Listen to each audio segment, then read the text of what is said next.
it's Audrey from Mom Generation. So I wanted to do a video as an update on Victoria's hemangioma. I've got a lot of emails and people just reaching out, which I think has been really, really nice, asking me how Victoria is doing, asking me about the hemangioma, people reaching out with advice or tips or just a story of someone that they know that's had one and kind of their journey, what they've gone through. So I wanted to do a quick update. Obviously, you can see Victoria's in my lap, chowing on a bottle, but the hemangioma is still there. It definitely, I don't know if I went into too much detail about it, what happened around the holidays, and anyone that's just kind of joining in now, essentially what happened was around Thanksgiving, my husband and I began to notice that it was collapsing in 2 or 3 spots, which, I was looking online and we thought it was kind of shrinking, which, obviously that's very quickly for it to shrink, but we don't know that much about hemangiomas. So I called the doctor at Boston Children's Hospital. We have them treating her. We've been going to her since September for it. And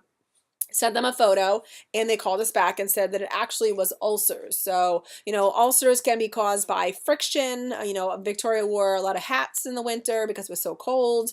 She loves to burrow her head in her blanket. So, we don't know exactly what obviously caused it, but, it started to have ulceration. So we had to treat it for 8 weeks with medicated gauze and wrap it. And, we did that quite literally for 8 to 10 weeks. So right around March 1st was the first time, really since almost Thanksgiving, that Victoria had been able to sleep without the gauze on her head and just kind of be like this without all this stuff on her head. So I know the hemangiomas it's a process. They have a growth cycle. It's a hemangioma evolution. I will say, just as an update, if, my doctor told us in January when she was about 6 months old that usually around that time, hemangiomas start to die.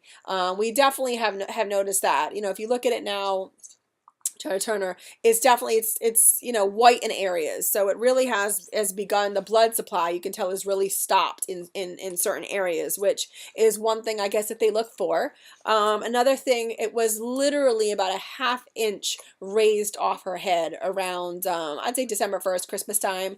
It was very defined. I mean, quite literally like a ½ inch, and it definitely has gone down in terms of like how raised it was. It's gone down a bit, so that I definitely feel like I can tell just when I put hats on. I mean, I used to put a little cotton hat on, or you could really tell how raised it was. So, these are a cycle. I really probably haven't updated because I really don't have that much to say. I definitely know that it's healed the ulcers, which is an amazing thing. We're very happy about that.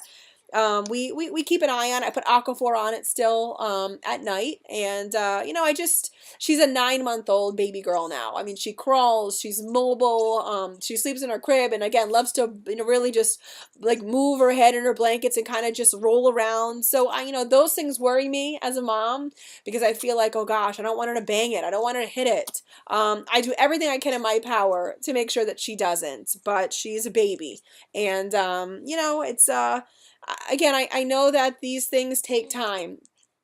Everyone that I've talked to, anything I've read, the doctors, they tell us it could take 5 to 7 years. So, other than, just really keeping an eye on it and making sure we're doing what we can so it doesn't get, butt or cut or anything, this has kind of been, the update. Our doctor did tell us in January that if we started to take a picture of it at the beginning of every month, we would really start to see a significant change in the looks of it. So I haven't done that yet. I haven't wanted to, kind of have that kind of pressure on me. But no, I mean, all is good. And I just wanted to thank everyone that has reached out. I appreciate it. It's so kind of you. I really, really love the tips and advice that people have given us. We opted for no medication. I know people have asked us that. I know there was a beta blocker that we could have put her on in September. We opted not to, and just for many reasons, personal reasons. And this is just something that I know that we'll just keep an eye on and keep getting her checked. Her next appointment is June 30th at Boston Children's Hospital, where they're going to see it again. So yeah, that has been our update so far. So again, thanks everyone for asking.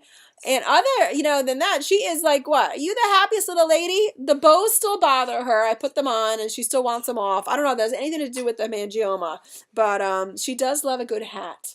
So, you like a hat. So, but thank you again, everyone.